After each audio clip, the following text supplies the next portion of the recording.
Hello दोस्तों, you are welcome in today's class. We have chapter from 10th class, chapter first development. ये chapter बहुत छोटा है, इसीलिए हम इसको एक ही क्लास के अंदर we will try to cover it and see what are the important question for the point of view board exam. Board के अंदर जहां से क्वेश्चन पिकअप किए जाते हैं उन क्वेश्चन को we try to solve and try to address. Let's we start. The first thing that what do you mean by development? Development होता क्या है? Development can be defined in the different meaning क्योंकि each person has different needs and different aspiration and different condition in the life.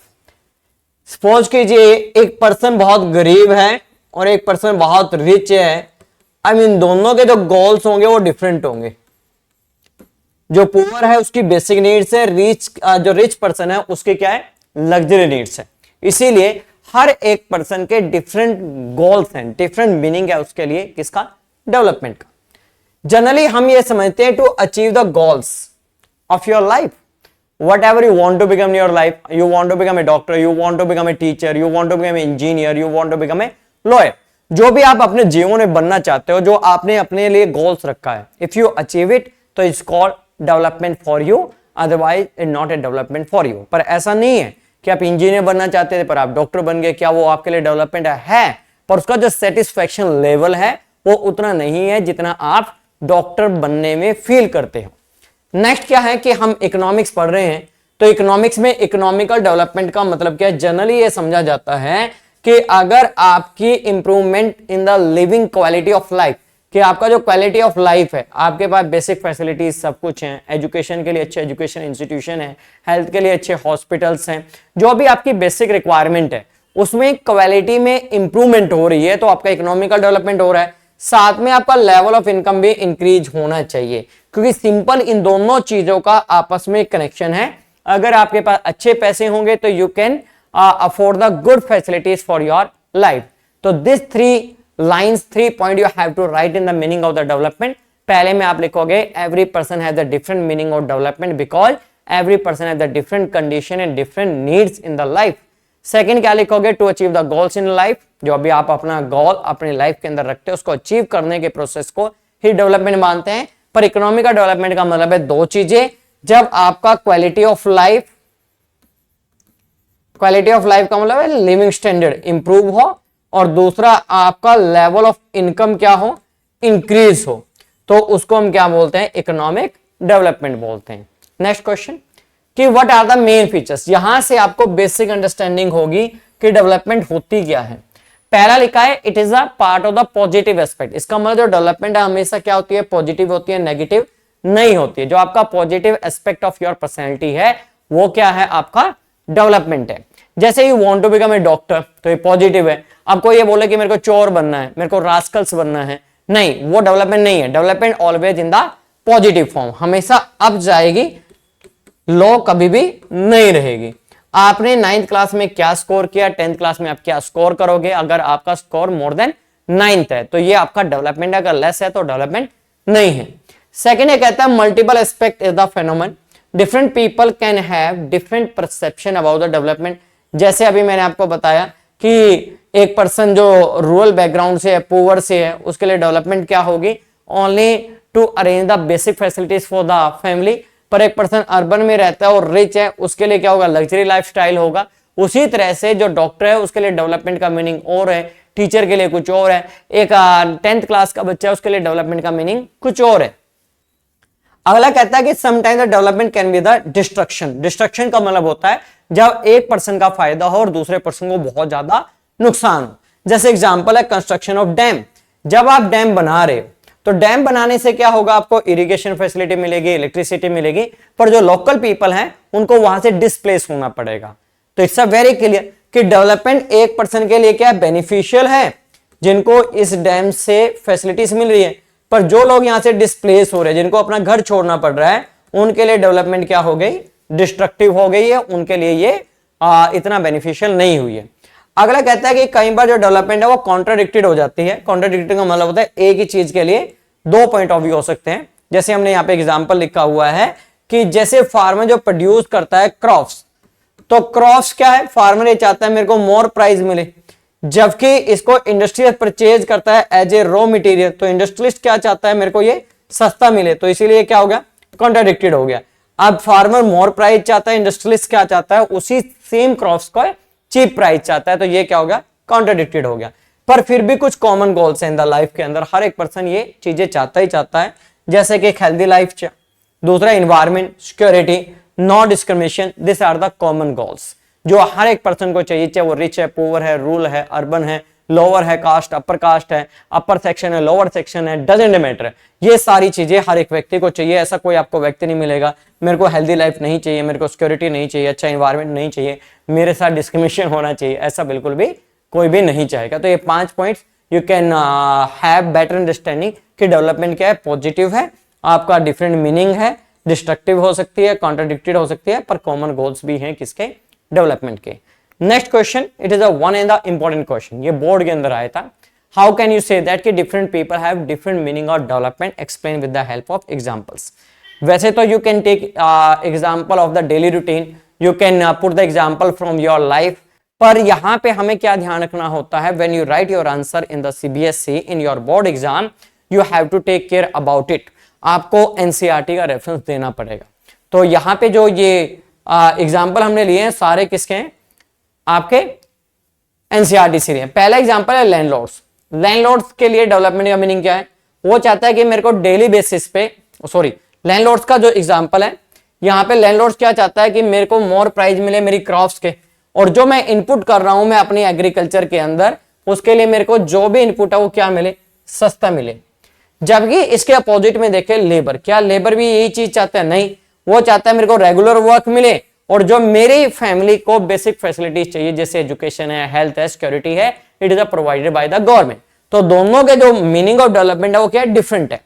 तीसरी बात हम देखें कि labour किसके पास काम करते हैं, इंडस्ट्रियलिस्ट के पास। क्या इंडस्ट्रियलिस्ट वही चाहता है जो लैंडलॉर्ड्स और लेबर चाहते हैं, नहीं, वो चाहता है कि मेरे को चीपर रॉ मटेरियल मिले, और जबकि जो मेरा इनपुट है वो सस्ता मिले, और जो मैं चीजें बेच रहा हूं उससे मेरे को ज्यादा प्रॉफिट हो। अब ये चीजें कौन, जो इंडस्ट्रीज बनाता है, जैसे उसने कोई मशीन बनाई है, मशीन को कौन परचेज करेगा, एग्रीकल्चर से रिलेटेड है तो मशीन को लैंडलॉर्ड परचेज करेगा, पर वो क्या चाहता है, ये सस्ता मिले, ये क्या चाहता है, कॉस्टली। तो दोनों की जो डेवलपमेंट के मीनिंग है वो क्या है, डिफरेंट है। अब रूरल गर्ल, एक विलेज के अंदर जो गर्ल चाहती है वो क्या चाहती है कि मेरी जो हायर एजुकेशन है वो कहां से हो जाए, सिटी से हो जाए।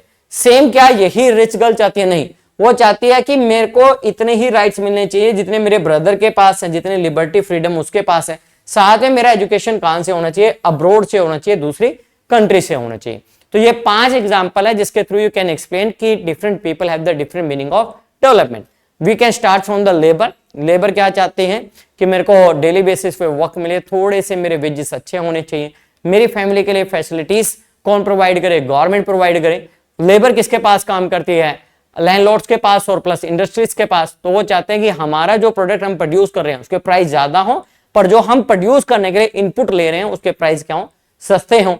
रूरल गर्ल ये चाहती है मेरी हायर एजुकेशन कहां से हो, अर्बन से हो जाए, पर अर्बन में गर्ल रहने वाली एजुकेशन क्या चाहती है, मेरी अब्रोड से, और साथ में मेरे पास equal rights to my brother हो। दिस क्वेश्चन वाज आस्क्ड, ये पूछा गया था।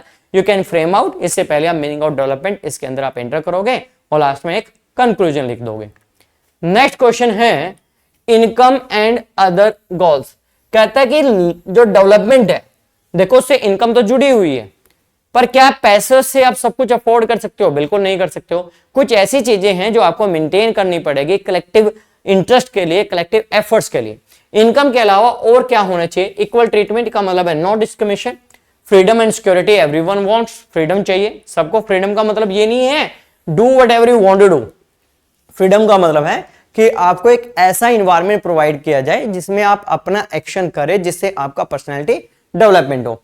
Equal respects, everyone want, healthy environment, everyone wants, healthy life, everyone wants, happiness, everyone wants. अब ये बताइए सारी की सारी चीजें, can you purchase the money, no.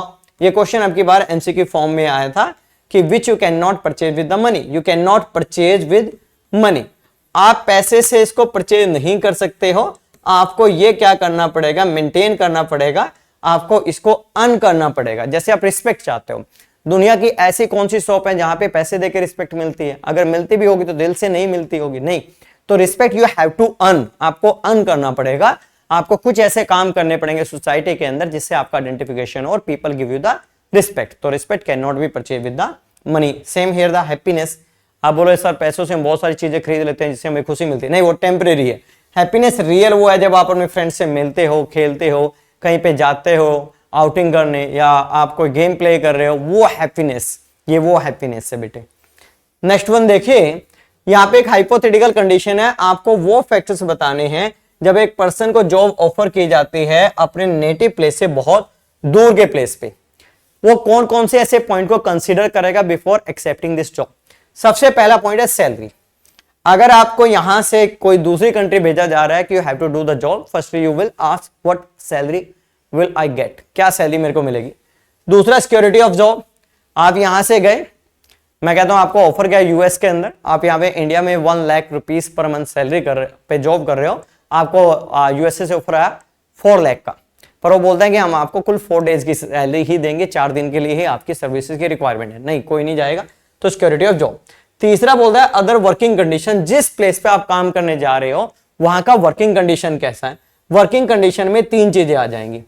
पहला आएगा कि आपका वर्किंग आवर्स कितना है, दूसरा वर्किंग जो प्लेस है क्या वो फेवरेबल कंडीशन है काम करने के लिए या नहीं, तीसरा आता है नेचर ऑफ जॉब, क्या आपसे काम क्या कराया जाएगा, क्या आपसे कोई इलीगल वर्क कराया जाएगा या आपसे वो काम कराया जाएगा जो आपको नहीं करना आता। तो यहाँ पे 3 चीजें you can mention with the flow chart. Second one is the working atmosphere. Working atmosphere का मतलब है जिस प्लेस पे आप काम कर रहे हो उस प्लेस का एनवायरमेंट कैसा है, क्या you feel comfortable to do your job, या what opportunity you are getting from this job, जो आप ये काम कर रहे हो इससे आपसे करने से आपको क्या सीखने को मिला है और उससे आपको नई क्या अपॉर्चुनिटी मिलेगी। जैसे as a being a I teacher, मैं आपको पढ़ा रहा हूं ऑनलाइन, तो इससे मेरे को क्या अपॉर्चुनिटी मिलेगी, मेरे को और सीखने को मिलेगा। I will do more explore to myself, I will the find other ways to teach, तो ये मेरे को सीखने को मिल रहा है जो मेरी टीचिंग स्किल्स को इंप्रूव करेगा। उसी तरह से जो आप काम कर रहे हो, जो आपका नेचर ऑफ जॉब है, उससे आपको क्या सीखने को मिला, फ्यूचर में आपको क्या उससे बेनिफिट मिलेंगे। तीसरा and most important, facility for your family. अगर आप दूर प्लेस पे काम करने जा रहे हो तो 99% केसेस के अंदर पर्सन अपनी फैमिली को साथ में लेके जाता है। वहां पे उनके लिए अकोमोडेशन फैसिलिटी, रहने का घर, वो कैसा प्लेस है, कैसा स्पेस है, आपको वहां पे हेल्थ सर्विसेज मिलेगी नहीं मिलेगी, क्या आपका सिक्योरिटी ऑफ लाइफ है या नहीं है। आप जॉब करने चले गए ऐसे प्लेसेस में जहां पे सिविल वॉर चला हुआ है, आपका घर बना, घर के अंदर बॉम्ब लगा दिया, बॉम्ब से घर ही उड़ गया, तो जब जहां लाइफ ही नहीं रहेगी तो आप करोगे क्या वहां पे। ये एक बड़ा कॉन्सेप्ट है सिक्योरिटी ऑफ जॉब। उसी के साथ you can add on education for children. आपके जो फैमिली के चिल्ड्रन है उनके लिए एजुकेशन फैसिलिटी है या नहीं है। आपका जो वर्किंग प्लेस है वो फॉरेस्ट में है, आपको फॉरेस्ट में ही रहना है, तो फॉरेस्ट के अंदर तो ये फैसिलिटीज नहीं मिलेगी। तो ये 3 इंपॉर्टेंट फैक्टर हैं जब एक पर्सन को ऑफर किया जाता है जॉब, तो उस कंडीशन के अंदर उसको ध्यान रखना होता है कि मेरे को कौन कौन से पॉइंट्स को कंसीडर करना है बिफोर एक्सेप्टिंग द जॉब। सबसे पहले salary, security of job and working condition, working atmosphere, learning opportunities and facilities for the family. 3 points you can write down, you will get the full marks. Next आता है mix goals of the development. क्या development में एक ही गोल होता है? नहीं होता, हमेशा मिक्स गोल होते हैं, एक गोल के साथ दूसरा गोल जुड़ा हुआ है। आप स्कूल जाते हो, एजुकेशन लेते हो, क्या एजुकेशन में आपको सिलेबस को ही लर्न करना है, यही एजुकेशन है? नहीं। During the school time you have the game period, recreational period होते हैं, आपका एकेडमिक्स है, आपको डिफरेंट अपॉर्चुनिटीज मिलती हैं to play to participate in the different types of activities in the school.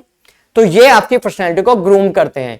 Evenly school provide you environment where you prepare to yourself for the future। अब education में आपका सोशल डेवलपमेंट भी है, economic का development भी है, ऐसा emotional development भी है, और आपका फ्यूचर के लिए आपको प्रिपेयर किया जा रहा है, तो मिक्स गोल्स होते हैं। उसी तरह से जब एक पर्सन एक women engage in the paid work, जब वो वीमेन जॉब कर रही है तो उसको और भी चीजें देखनी होती है, जैसे उसका डिग्निटी ऑफ वर्क, रिस्पेक्ट उसको मिलेगी नहीं मिलेगी, उससे ऐसा काम कराया जाए जिसमें उसकी अपनी सेल्फ रिस्पेक्ट है या नहीं है, और जिस प्लेस पे वो काम कर रही है क्या उस प्लेस पे उसको सिक्योरिटी मिलेगी या नहीं मिलेगी।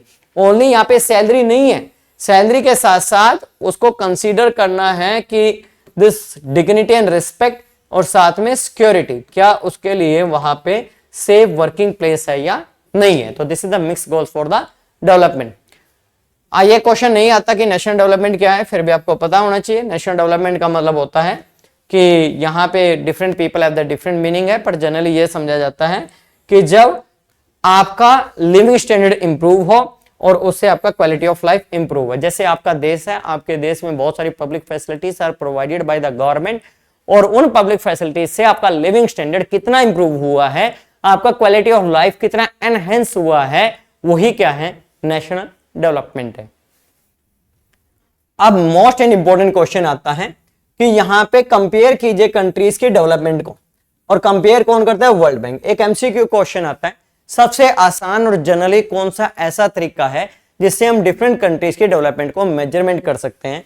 उसमें आपको याद रखना है पर कैपिटा इनकम, और पर कैपिटा इनकम का दूसरा नाम है एवरेज इनकम। उसमें बच्चे कंफ्यूज हो जाते हैं, उसमें एजुकेशन, हेल्थ, सिक्योरिटी, उन पॉइंट को कंसीडर करते नहीं। सबसे आसान तरीका है ये वाला। इसमें क्या करना है, कुछ नहीं, आपको पर कैपिटा इनकम निकालना है, अभी निकालना सिखाएंगे, और पर कैपिटा इनकम निकाल के सीधा डायरेक्टली आप पता लगा लोगे किस कंट्री का पर कैपिटा इनकम कितना है, उसके बिहाफ पे कंट्रीज को कैटेगराइज कर दोगे, कंट्री डेवलप है, ये डेवलपिंग और ये अंडर डेवलप है। यहाँ पे वर्ल्ड बैंक क्या करता है, हर साल एक रिपोर्ट इश्यू करता है, इसको बोलते हैं वर्ल्ड डेवलपमेंट रिपोर्ट। ये आएगा क्वेश्चन। ये कंट्रीज को लेबल करता है रिच एंड पुअर कंट्रीज में। रिच का मतलब यहाँ पे डेवलप कंट्रीज है, पुअर का मतलब है अंडर डेवलप कंट्रीज है। दो तरह की कैटेगरीज इसने बताई है, एक रिच डेवलप और दूसरा अंडर डेवलप। अब ये कैसे पता करता है, उसके लिए क्राइटेरिया है। इसमें सिंपल क्या है, दो चीजों को फॉलो किया जाता है, पर कैपिटा इनकम और एवरेज इनकम। किसी भी कंट्री का टोटल पॉपुलेशन और उस कंट्री का टोटल इनकम। भाई टोटल इनकम कितना है एक साल का, डिवाइड कर दिया गया टोटल पॉपुलेशन के द्वारा। यहां पे आपके पास एक अमाउंट आ जाएगा, वो अमाउंट क्या है, उस कंट्री का पर कैपिटा इनकम है। खास बात क्या है, ये पर कैपिटा इनकम कैलकुलेट किया जाता है यूएस डॉलर के अंदर, क्योंकि यूएस डॉलर क्या है, ग्लोबल करेंसी है जो दुनिया की हर एक कंट्रीज के अंदर इसको यूज किया जाता है।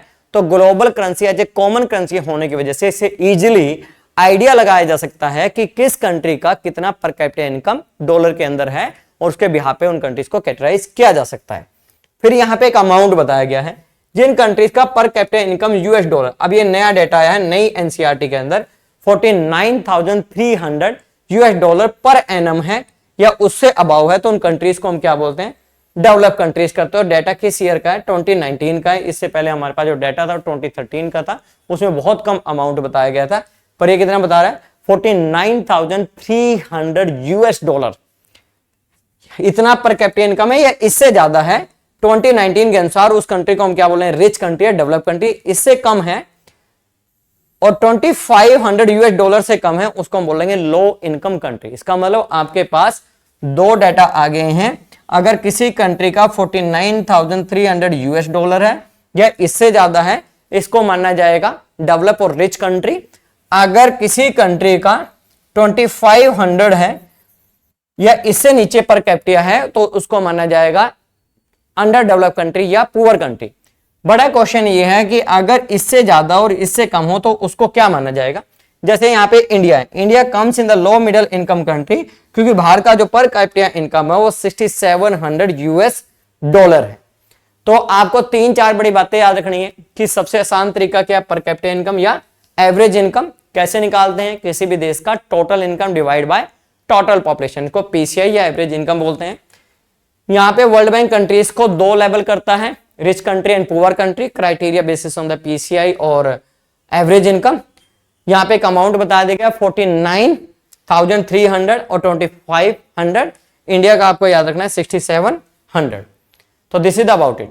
पर ये जो सिस्टम है इसकी दो बड़ी शॉर्टकमिंग्स है, लिमिटेशन है। ये अच्छा क्राइटेरिया नहीं है, बहुत नैरो है, क्योंकि हम पहले ही पढ़ चुके हैं पैसे से डेवलपमेंट को मेजरमेंट नहीं किया जा सकता है। Income is the part, one aspect of development है, कंप्लीट आपका डेवलपमेंट का क्राइटेरिया नहीं है। It is not tell individual person income, ये किसके बारे में नहीं बताता है, इंडिविजुअल पर्सन के इनकम के बारे में नहीं बताता है। जैसे कि हम यहाँ पे एक एवरेज इनकम का एग्जांपल लेते हैं। एक कंट्री है जिसके अंदर 4 पर्सन रहते हैं, एक पर्सन है ए, एक पर्सन है बी, एक का सी, एक का डी, और यूएस डॉलर में निकालते हैं। यहाँ पे ए एक साल में 1000 रुपये अर्न करता है, ये 500 करता है, ये यहाँ पे 5500 करता है, और ये यहाँ पे 10,500 करता है, 10,000 ही कर लेते हैं, 10,000 करता है। अभी देखिए डिस्पैरिटी कितनी है, ए 1,000 करता है, बी कुल 500, सी 55 और ये 10,000। चारों को प्लस कर दीजिए, 1,000, 5, 6,000 और ये 7,000 और 10, 17,000। 17,000 को 4 से डिवाइड कर दीजिए, मेरा मैथ बहुत कमजोर है, 4 चुके 16, 1 2, तो ये कुछ ऐसा आ जाएगा, मतलब इतना ही आएगा, 42,500 आएगा, मतलब 4,204 समथिंग, ये आप कैलकुलेट करके देख लो तो इतना आएगा। इसका मतलब यहाँ पे लगभग 4,000 के समथिंग क्या आ रही है, 4,000 के समथिंग क्या आ रही है, यहाँ पे आपका एवरेज इनकम आ रही है ना, 4 चुके 16, 4,500 के आसपास आएगी ये, तो ये इतना आ रहा है। अब ये कह रहा है कि इतना आ रहा है, जबकि ये 1,000 रन करता है, ये कुल 500 करता है, ये 5500 कर रहा है, 10,000, तो यहाँ पे डिस्पैरिटी बहुत है। इसीलिए जैसे सऊदी अरेबिया का एग्जांपल दिया, यहाँ पे 95% रिसोर्सेज किसके पास है, 5% पीपल के पास है। तो यहाँ पे अगर मैं देखूं 17,000 में से 10,000, तो यहाँ पे लगभग आपका 10,000 में कितना आ जाएगा भैया, 8 हो गया, 50 हो गया, मतलब ये 60% के आसपास जो इनकम है एक ही कंट्री, एक ही पर्सन के पास है, जबकि ये 3 किस में आते हैं, 40 में आते हैं। अगर दोनों को प्लस कर दी जाए तो 15,500 हो जाएगा, ये तो बहुत कम रह जाएगा। तो इसलिए डिस्पैरिटी बहुत है, आपको इंडिविजुअल पर्सन की इनकम नहीं पता लग रहा, क्योंकि ये ए 4,000 समथिंग इसका बता रहा है, इसका भी, इसका भी, इसका भी, जबकि इनके अलग अलग यहाँ पे इनकम है। अगला बोलता है in neglected other aspect of development, जैसे कि एजुकेशन एक बहुत इंपॉर्टेंट फैक्टर है, जैसे Norway, Sweden, Denmark, Finland, Luxembourg, यहाँ पे 100% एजुकेशन है, तो एजुकेशन एक फैक्टर है, उसको इंपॉर्टेंस नहीं दी गई है, हेल्थ को इंपॉर्टेंस नहीं दी गई है, इन्वायरमेंट को इंपॉर्टेंस नहीं दी, उसको हैप्पीनेस को इंपॉर्टेंस नहीं दी है, तो ये बहुत ज्यादा इंपॉर्टेंट है। अब यहाँ पे कुछ इंपॉर्टेंट टर्म्स हैं जो आपको पता होना चाहिए। इन्फेंट मोर्टेलिटी रेट, IMR क्या होता है, the number of children that die before the age of 1 year in the proportion of the 1,000। ये बहुत आसान है, जैसे सपोज कीजिए 1 साल है, जैसे अभी 2023 चला हुआ है, 2024, ये कहता है कि यहाँ पे 4,000 बच्चों का बर्थ हुआ है और इसमें से 40 बच्चे क्या हो गए, डेथ हो गए। तो यहाँ पे हम क्या निकालेंगे, 1,000 से निकाल लेंगे, तो यहाँ पे क्या होगा, ये 0 इससे कट जाएगा, ये 1,000 के प्रोपोर्शन के अंदर कितना आएगा, 0 इससे कट गया तो 4 आ गया, तो यहाँ पे सॉरी 10 आएगा, 1,000 से कटेंगे तो यहाँ पे 10 आ जाएगा। तो यहाँ पे 10 क्या हो गया, IMR हो गया, इन्फेंट मोर्टेलिटी रेट हो गया। ये जितना ज्यादा बढ़ेगा उतना ही ये ज्यादा खराब हो गया। भारत के अंदर सबसे कम जो लो IMR है वो केरला का है। उसका रीजन क्या है, वहां पे पब्लिक फैसिलिटीज बहुत अच्छी हैं, एजुकेशन फैसिलिटी बहुत अच्छी हैं और वहां पे न्यूट्रिशन के ऊपर बहुत ज्यादा फोकस किया जाता है, इसलिए वहां पे IMR लो है, जबकि सबसे ज्यादा किसका है, बिहार का है। लिटरेसी रेट क्या होता है कि when a person about age of 7 years और वो क्या कर सके, ओनली रीड एंड राइट कर सके, उसको हम क्या बोलते हैं, लिटरेट पॉपुलेशन बोल सकते हैं। भारत का भी literacy rate as per the census of 2011 के अनुसार 74.04% है। अगला क्वेश्चन आता है नेट अटेंडेंस रेशियो क्या होता है। नेट अटेंडेंस रेशियो के अंदर एक ग्रुप ऑफ एज होता है। ग्रुप ऑफ एज जैसे हम मान लेते हैं 14 और 15 है, 14 और 15 के भारत के अंदर 100 बच्चे हैं, 100 में से 70 स्कूल जा रहे हैं, तो ये 70 क्या हो गया, नेट अटेंडेंस रेशियो हो गया है। अगला आता है BMI, standard for the body mass index. इससे आपका पता लगता है पर्सन इज हेल्दी और नॉट। इसमें आपका जो वेट होगा, ये कई बार कैलकुलेट करने आते हैं बेटे, वेट इन केजी होगा। आपका जो हाइट है, हाइट किस में होगा, मीटर में, उसका क्या कर दोगे, स्क्वायर कर दोगे। आसान जैसे निकाल लेते हैं, जैसे 25 किसी बच्चे का वेट है और यहाँ पे उसकी 2 मीटर हाई है, तो 2 का स्क्वायर कर देगा 4 हो जाएगा, इसको आप डिवाइड कर दोगे तो उससे आपको एक नंबर निकल के आएगा। उस नंबर से आपको पता लगेगा कि वो आपका क्या है, हेल्दी है या नहीं है। जैसे इसमें नंबर है आपका 17.5 से लेके 25 तक है। अगर इससे बिलो है तो मेल न्यूट्रिशन है, इसके बीच में तो हेल्दी है, और 25 के अबव है तो वो ओवर न्यूट्रिशन है। ये भी क्वेश्चन एक बार आया था कि if the person is the over nutrition तो उसको क्या करना चाहिए टू बिकम ए हेल्दी। उसको अपनी डाइट प्लान करनी चाहिए, उसको एक्सरसाइज करना चाहिए, उसको अपना डेली रूटीन को दोबारा से देखना चाहिए कि कहाँ पे वो चीजें ज्यादा अग्रेसिव कर रहा है जिससे उसकी बॉडी के अंदर फैट बढ़ रहा है। अब जैसे हमने वर्ल्ड बैंक देखा है, अब हमारे पास एक इंस्टीट्यूशन है, इसका नाम है UNDP, United Nation Development Programme. ये एक एजेंसी है किसका, UNO का। वर्ल्ड बैंक भी एजेंसी है किसका, यूएनओ का। 1990 से इसने एक इंस्टीट्यूशन चलाया कि कंट्रीज के अंदर डेवलपमेंट मेजरमेंट इनकम के अलावा और भी फैक्टर देखने चाहिए। ये हर साल एक रिपोर्ट इशू करता है जिसको बोलते हैं एचडीआई ह्यूमन डेवलपमेंट इंडेक्स बोलते हैं हम इसको, और ये कंट्रीज को रैंक देता है जैसे भी कंट्रीज की कंडीशन है। और ये रैंक किसके आधार पे देता है, बेसिकली 3 चीजों के आधार पे। पहला देखता है कि वहां पे पर कैपिटा इनकम कैसा है, पीसीआई, पर ये जीएनआई का देखता है आपके देश की टोटल इनकम का। दूसरा किसके आधार पे देखता है कि आपका लिटरेसी रेट कैसा है। और तीसरा आपका देखता है लाइफ एक्सपेक्टेंसी। लाइफ एक्सपेक्टेंसी का मतलब होता है average life after the birth. जैसे कि सपोज कीजिए आपके देश के अंदर 2 पर्सन है, एक की एज में 10 में डेथ हो गई, एक की 90 में हुई है, दोनों को प्लस कर दो तो 100 हो गया, डिवाइड बाई 2 करोगे तो 50, तो 50 आपका लाइफ एक्सपेक्टेंसी आ गया, जो भारत में अभी अबाउट 60 है। तो ये 3 फैक्टर के ऊपर तीनों को कैलकुलेट करके, जैसे पीसीआई किसी भी देश का मैं मान लेता हूं 10 आ गया, लिटरेसी रेट वहां पे 70 है, लाइफ एक्सपेक्टेंसी वहां पे 40 है, तो ये इनको तीनों को प्लस कर दोगे तो कितना हो गया 120, तीनों को प्लस करोगे तो यहाँ पे एक नंबर निकल के आ गया आपका 40। तो हर एक कंट्री का एक नंबर निकल के आता है, उसके बिहाफ पे उस कंट्रीज को रैंक दिया जाता है। 1 मार्क का क्वेश्चन आएगा कि साउथ एशिया में सबसे बढ़िया रैंक किसका है, श्रीलंका का है। अगर हम बात करें इंडिया का जो रैंक है 132 in the report of the 2023, और फर्स्ट नंबर पे स्विट्जरलैंड है अब की बार। उससे पहले लंबे टाइम तक जो टॉप पे आता था डेनमार्क और नॉर्वे आ रहे थे, अब की बार कौन है, स्विट्जरलैंड है। You can mention in your answer. कई बार ये भी क्वेश्चन है कि कंपैरिजन कीजिए किसके बीच में, वर्ल्ड बैंक और यूएनडीपी के क्राइटेरिया के बीच में। तो यू कैन स्टार्ट कि वो वर्ल्ड डेवलपमेंट रिपोर्ट, ये वर्ल्ड डेवलपमेंट इंडेक्स, वहां पे पर कैपिटा इनकम, यहाँ पे 3 फैक्टर्स हो गए हैं। ये क्या है, वो क्या नैरो कॉन्सेप्ट है, ये क्या वाइड कॉन्सेप्ट है, उसकी शॉर्ट कमिंग्स है, इसकी शॉर्ट कमिंग्स नहीं है। वहां पे इंडिया को लो मिडिल इनकम कंट्री में रखा गया है, यहाँ पे इंडिया का रैंक क्या है 132, और ये आउट ऑफ द 193 कंट्रीज होता है। What money can not purchase, हम ये देख ही चुके हैं कि मनी क्या नहीं कर सकते, हेल्दी एनवायरमेंट हो गया, अनअडल्टेड मेडिसिन हो गया, इन्फेक्शियस डिजीज, तो you can not save to yourself. जैसे कोविड-19 है, कोविड-19 ये थोड़ा देख रहा था कि किसके पास पैसे और किसके पास नहीं है, ये तो उसी को सफर करेगा जो इसके कॉन्टेक्ट में आएगा। अगला क्वेश्चन है पब्लिक फैसिलिटी। ये भी क्वेश्चन एक बार आया था। पब्लिक फैसिलिटीज का मतलब होता है those facilities are provided by the government free of cost, मतलब पैसे नहीं लेगी या फिर क्या करेगी, मिनिमम चार्जेस करेगी। जैसे आपको सिक्योरिटी, पुलिस हो गया, आपके गवर्नमेंट स्कूल एजुकेशन प्रोवाइड करते हैं, गवर्नमेंट हॉस्पिटल आपको हेल्थ। इसके बेनिफिट क्या है, बेसिक फैसिलिटीज प्रोवाइड करता है जो एक ह्यूमन कैपिटल फॉर्मेशन के लिए जरूरी है, जो आपने 9th क्लास के अंदर पढ़ा था। जैसे हेल्थ, अब केरला का लो आईएमआर क्यों है, क्योंकि वहां पे गुड बेसिक फैसिलिटीज है हेल्थ के लिए। वहां पे पीएचसी प्राइमरी हेल्थ सेंटर बहुत ज्यादा है, जिससे वो क्या कर सके, वहां पे अपनी मेडिकल फैसिलिटीज को अवेल कर सके। Everyone can not afford the services और commodities from the private sector. अब बहुत सारे ऐसे सेक्टर्स हैं, बहुत सारे ऐसे पीपल हैं, they can not afford the services. उस कंडीशन के अंदर they require to the services from the government side. जैसे हमने लेबर्स का देखा था एग्जांपल, लेबर क्या चाहता है, facilities from the government for their children, for the education, health and the security. Next one बोलते हैं provide the services on the large scale. इसका मेन ऑब्जेक्टिव है वेलफेयर ऑफ द सोसाइटी, और ये large scale पे facilities provide करता है जो प्राइवेट सेक्टर नहीं कर सकता है। इसका एक और बेनिफिट है, provide the employment to people. जितने भी गवर्नमेंट एम्प्लॉइज हैं वो सारे इसके एग्जाम्पल है, लोगों को एम्प्लॉयमेंट प्रोवाइड करता है।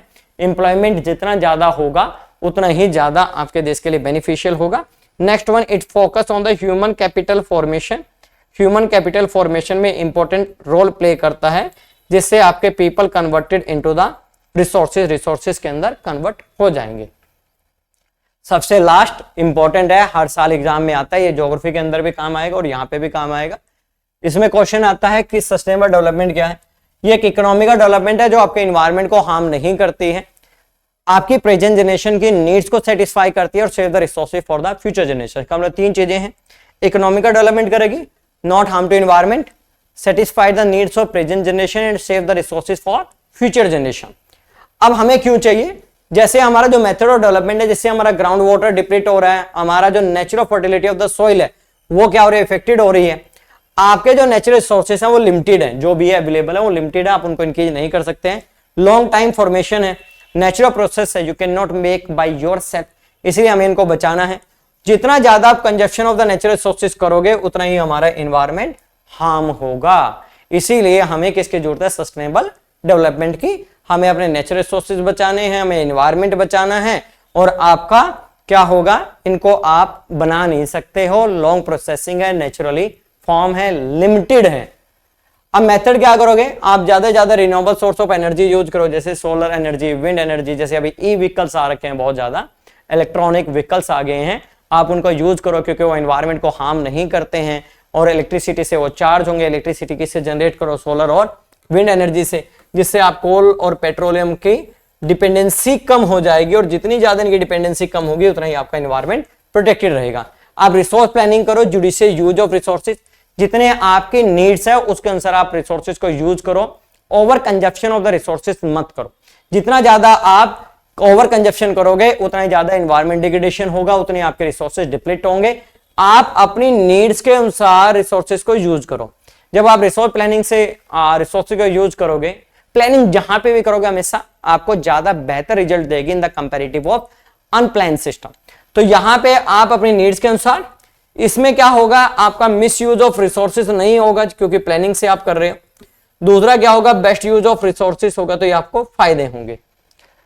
लोगों के बीच में अवेयरनेस स्प्रेड करना बहुत जरूरी है, क्योंकि बेसिकली आपके small efforts become a big efforts. जब आप हर एक व्यक्ति अपने लेवल पे थोड़े थोड़े से एफर्ट्स करेगा तो आपके रिसोर्सेज बचने स्टार्ट हो जाएंगे। तो this is the thing about this chapter. ये बहुत एक आसान सा चैप्टर है जिसके अंदर मेन इंपॉर्टेंट क्वेश्चन है डेवलपमेंट के different aspects, criteria by the world bank और IMF, और साथ में उसके इंपॉर्टेंट टर्म्स है, और लास्ट में public facilities and sustainable development. I will provide the one assignment along with the notes in the Telegram group. So this is the thing about the today's class. We will meet in the next class. Thank you.